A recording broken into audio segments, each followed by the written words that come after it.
Hello Bournemouth fans and welcome to Cherries Red Army YouTube channel. I'm Kirk and thank you for joining us on our latest match review. AFC Bournemouth 4, Millwall 1, a 7th consecutive win in the Championship. And I've got Jon with me. We're going to go through the game like we normally do, but the whistle's just gone. Jon, how you feeling? Great, really good, really positive about that. It's hard to come up with anything negative, to be honest, to say about that performance at all. There was so much good play in there, and feeling really good about the next few games and pushing into the playoffs now. So we're going to discuss the best moments in the match, and we really appreciate you checking out this video. Please give this video a like, and if you haven't subscribed already, please do. Got lots more to come between now and the end of the season. So we start right at the start of the match. Lineups live. Jon, we had the lineups and we were pretty happy with them. I'll just share them on the screen and you can see one change for AFC Bournemouth. It was Jack Stacey in for Adam Smith. Yep, and I think he had a really good game as well. I think wasn't really troubled all that much, but was also quite good pushing forward. Really nice combination with Stacey and then Solanke for the third goal, I think it was.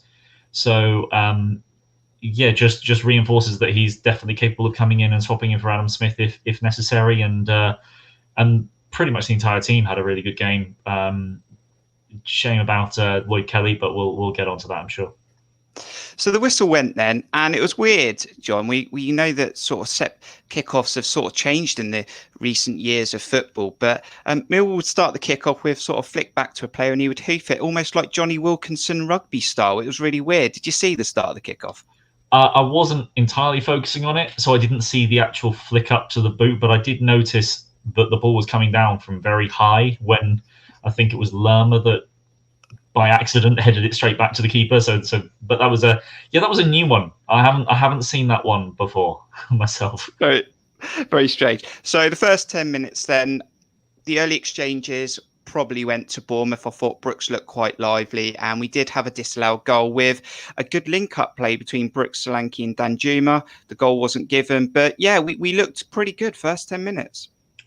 Yeah, I mean, just as I was talking in the lineups live about how Brooks maybe doesn't have the relationship with the front, other front players that he did those 2 years ago, he connected with them really well today. And that little bit of play between him, Solanke, and then through to Danjuma was really encouraging. And then it was it set the tone for a lot of the intricate play that we built up during that match. First goal would come though, so it was 0-0 at that stage. But the 15th minute would link up with Billing and Dom Solanke. It felt like the Preston game where Dom Solanke assisted Danjuma, and it was very similar. Billing got it one-on-one, cool, calm and collected. 8th goal of the season, and he scores the first goal in the game again. Yeah, I mean, I put it on our little WhatsApp group and I put it on Twitter as well. I'm so annoyed I didn't put anything on him. First goal scorer again. I think in the last it's your stat you found out that every goal bar one that he has scored this season has been the first goal of the game, and every time he scored, we've gone on to win the match. I think that's correct, isn't it? So, that's correct. Yep. So it's just really incredible, just the form that he's taken into in the first game, and I actually didn't see it. Like I didn't notice it the first time it went through because I got spoiled the goal because I was following Twitter. I just refreshed my Twitter page and saw that it was 1-0, so I knew the goal was coming. So I didn't actually notice the finish the first time I went in, but it was quite a confident and nonchalant. I'm not sure. I think arrogant might be pushing it too far, but it was one hell of a deep finish, sending the keeper the wrong way. And you love to see it. And yeah, very, very reminiscent. The build up anyway of Solanke doing the defender of setting up for Billing setting up for Danjuma against Pearson. So 1-0 to Bournemouth, and Billing becoming a little tall diamond of an omen for us at the moment. And we nearly went 2-0 up. In the 20th minute, a free kick from Danjuma. We talked about Steve Cook not scored a goal this season, and a good header, but a good save. So close, but still 1-0.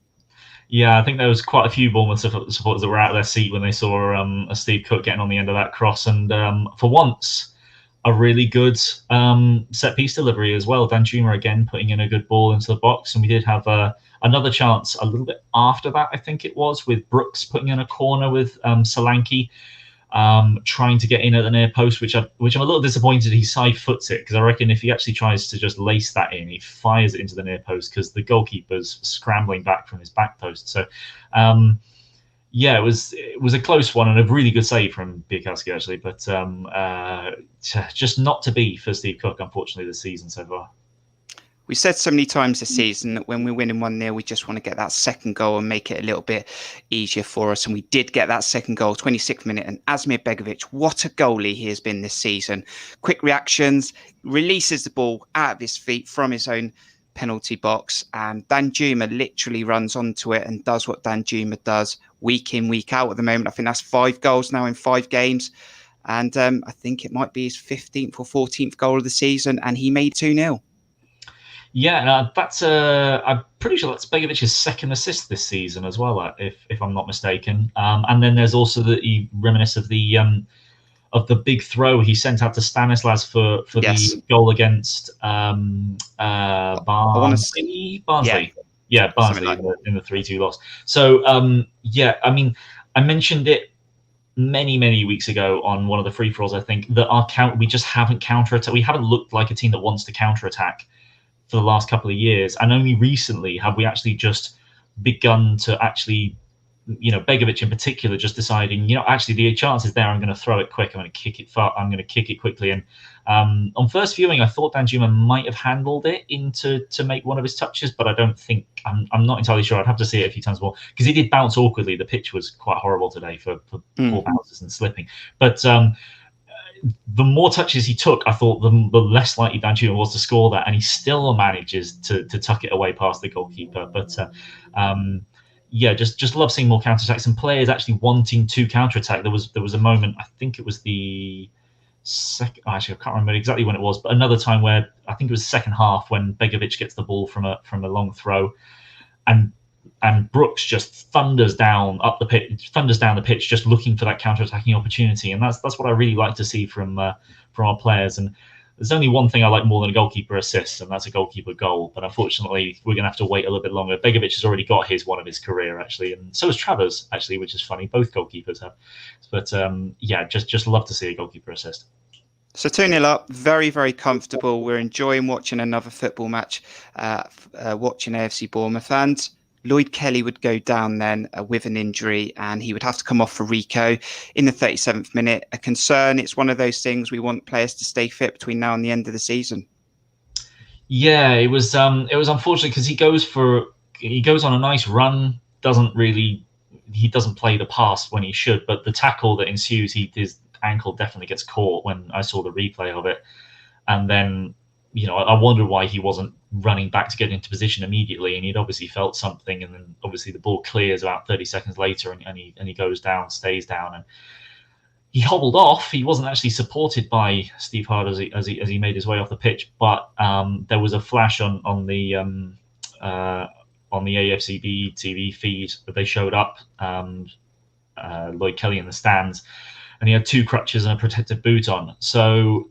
Now, that could quite easily be a precautionary measure because if there's any risk of damage, then they obviously want to make sure that any risk is mitigated at all. But it means that they definitely know something bad has gone on. And, I mean, we've just got to hope he comes back as soon as possible and it's nothing too severe. Thankfully, we do have, an able deputy, certainly in Rico, who actually I think had probably one of his best games for us and somehow didn't get an assist, but we'll come on to that later, I'm sure.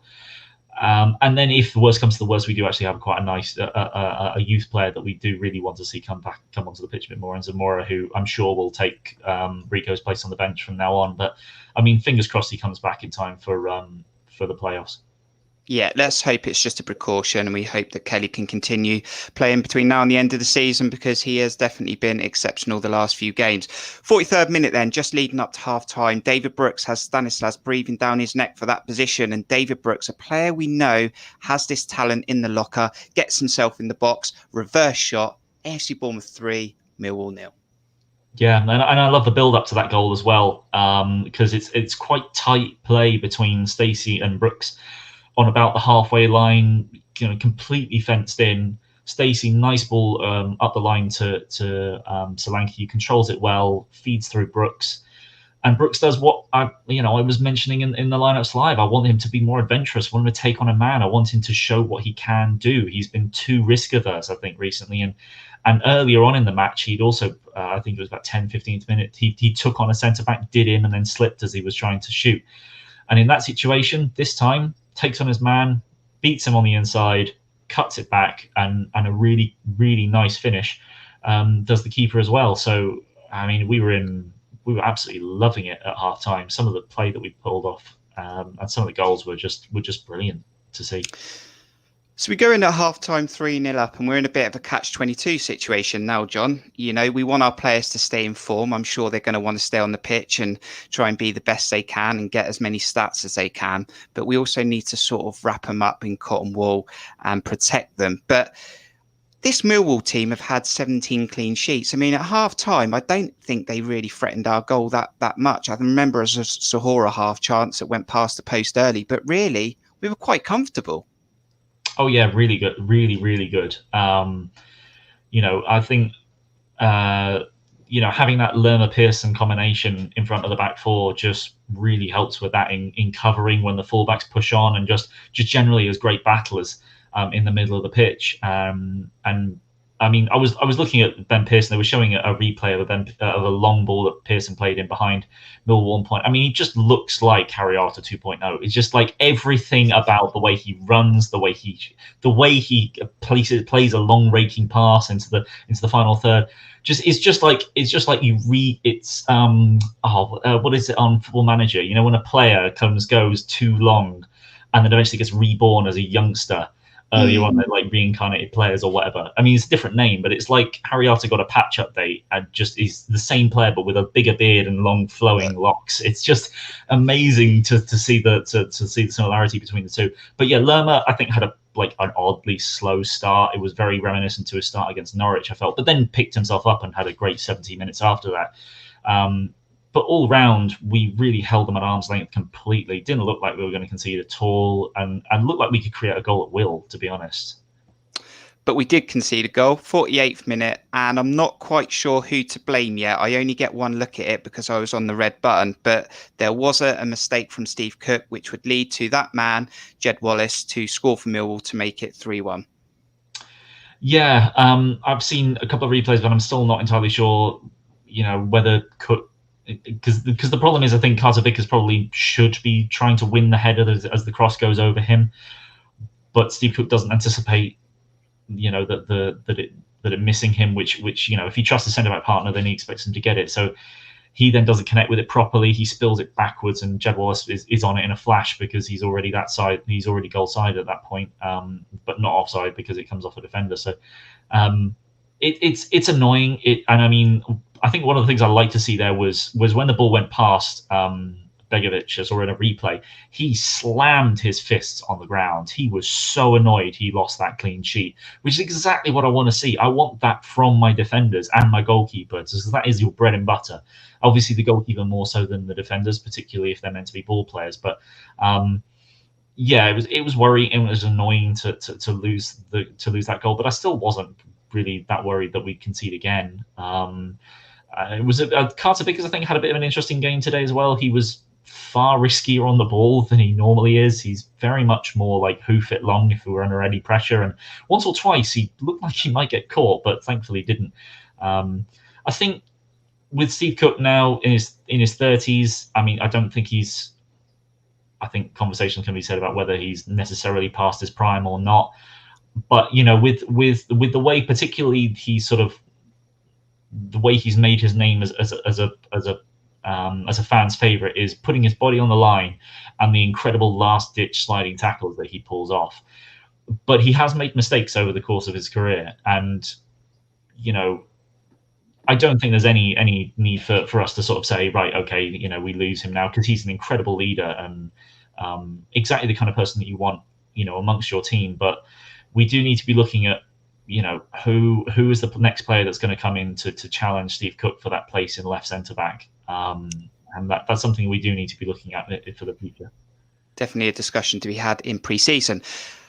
Begovic frustrated then, but 2 minutes later, Rico would intercept the ball down the left-hand side. And I've been critical of Rico for hang time crosses and how good our crosses have been this year.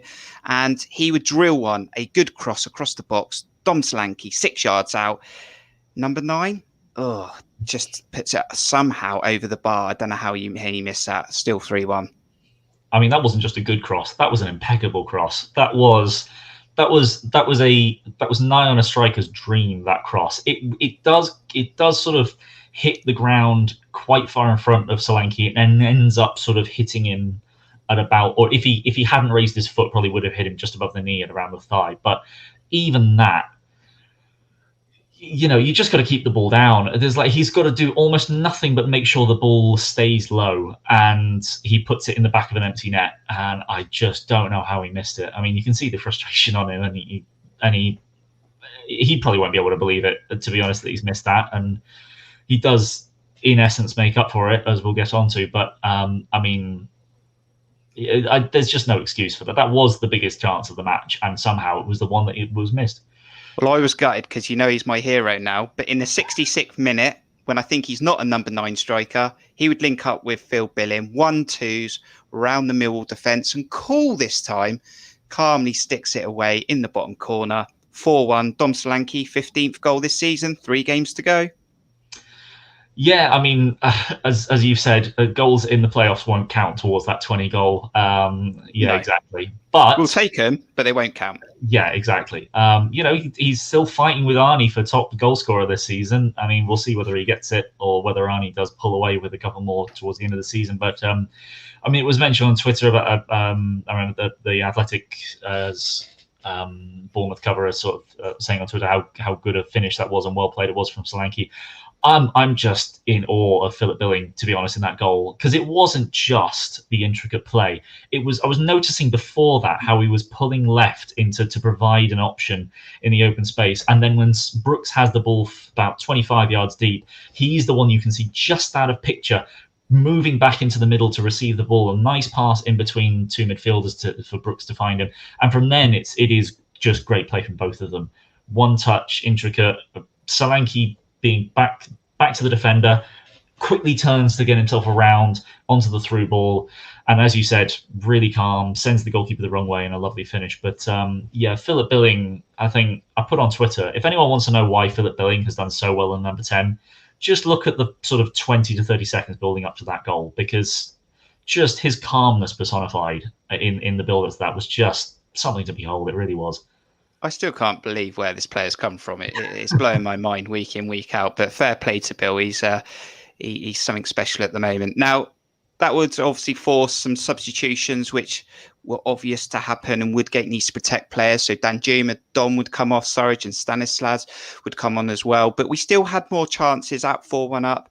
You know, we had a chance around just before the 80th minute and just after. David Brooks would drag a chance wide, and Stanislas would do the same. He would travel on the ball and the opposite post, and he would drag one wide as well. But it's good to see that we were still chasing more goals, even though we don't really need them with the goal difference we've got. But yeah, we were still adventurous.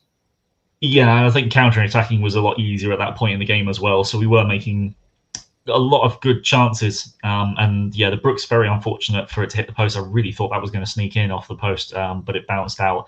I was a little annoyed towards the end of the game.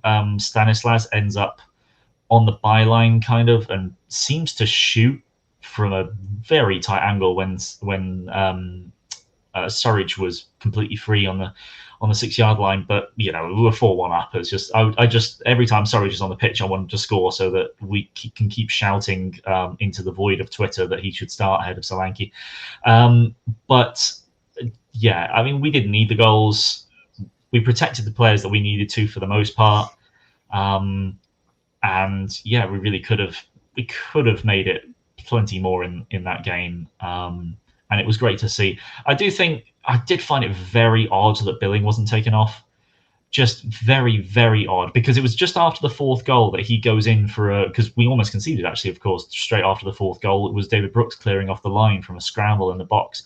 But Billing rushes out to try and block something and he trips over the Millwall player, I think, but he's down for about a minute and he's hobbling a bit. And during the rest of the half an hour, you could just see him in the corner of the screen, just sort of like just testing out the ankle, whatever it was, because he was hobbling at times, and then he gets a yellow card at one point. And I'm just thinking, oh well, that's it. 75th minute, he's got a card. We need to protect him. Just get him on the bench. Put Anthony on, make Surridge play as a 10, or put Wilshere on for him and get him as a 10. But just never took him off, and I just don't understand why. It's a very small gripe, but I just did find that a baffling decision by Woodgate to not take off one of your most influential players when he's on a yellow card and has been hobbling for the last 20 minutes. I totally agree. And with the game finishing 4-1, the ref blew the whistle and no more injuries, but a few, hobbling moments there, as you say. But we got over the line, 4-1, got another 3 points, 7 consecutive win in the league. It was just a great game all round, John. Yeah, it really was. It's just a great game to watch. I mean, as a neutral, it definitely loved watching the play that we were pulling off there. The passing, the movement.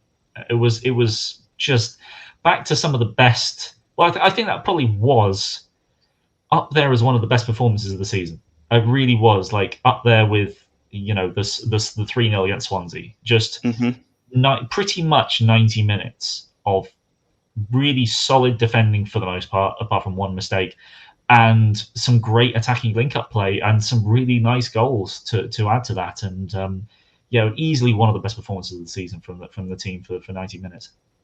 Let's just hope we're not using up all the good stuff. As I said a few weeks ago, we don't need to win 4-1 every time. It's nice and we enjoy it, but let's keep some in the tank. Poll went out then for Man the Match on Twitter for Cherries Red Army followers and AFC Bournemouth fans. It's come in. The contenders were David Brooks, Philip Billing, Ben Pearson and Jack Stacey. David Brooks wins this Man of the Match poll for this game, 43.2%. Just your thoughts on that poll and that Man of the Match to David Brooks, John, and also maybe, some extra players that didn't get a shout out there, Danjuma, Lerma and Don. Yeah, I mean, David Brooks definitely looked like he was coming back to his best. I mean, it was a couple of games ago that Jonathan Woodgate remarked that that was Brooksy at about 70% ish, and from some of the movement, some of the passing, link up play, getting into the middle of the pitch more often and finding space.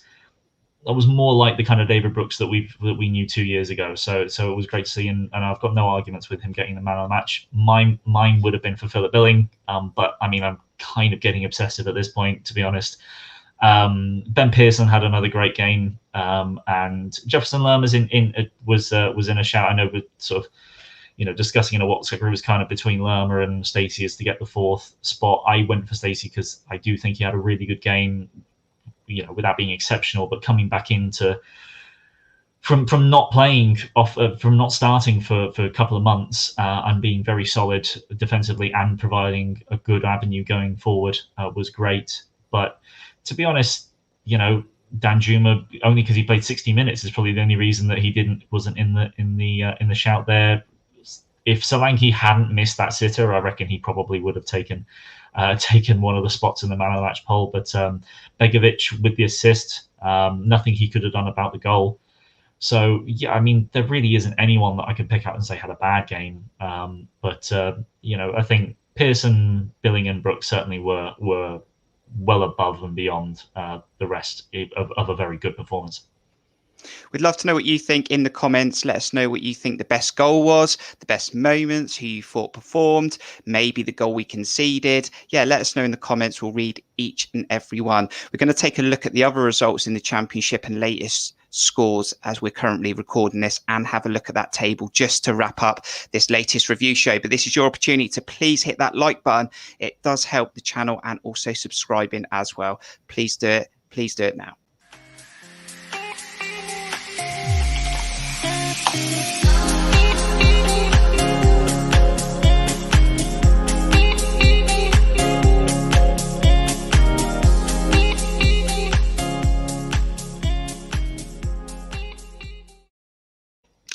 Okay, so the other scores in the Championship are Rotherham 1, Middlesbrough 2, that is a full time. Stoke City 2, Coventry City 2, currently latest. Wycombe 1, Bristol City 1, Birmingham City 0, Nottingham Forest 0, Huddersfield 0, Barnsley 0, Luton 0, Reading 0. Look like they're heading in towards half time. So, yeah, some of those scores there, John.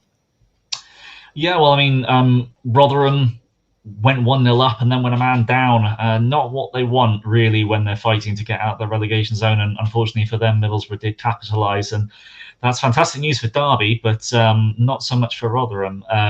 Coventry, I know they went 1-0 up. They're sort of looking like they might well and truly be safe at this point. Wycombe, if that result stays the same, I'm pretty sure that's Wycombe officially relegated, which will be very unfortunate. But unfortunately, it was a ticking clock as to whether they went as to when they went down rather than whether they did by this point.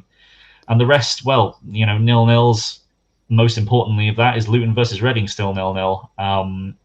I can't remember whether they need to win for us to not get a confirmed playoff place, but I'm pretty sure with things as they are, we're nigh on guaranteed anyway. Well, I think they've currently got a point as it's live in the standings at the moment, which would leave them 9 behind us. But with that goal difference, that's then pretty much done because we get that extra point. So mathematically, they could still do it if they scored about 30 goals. But yeah, even a draw wouldn't be enough, and that pretty much guarantee us a place. So we're currently sitting third, and that's where I believe we will finish. And I think you agree with that as well, John. But an all-round, another good night for AFC Bournemouth, another good midweek.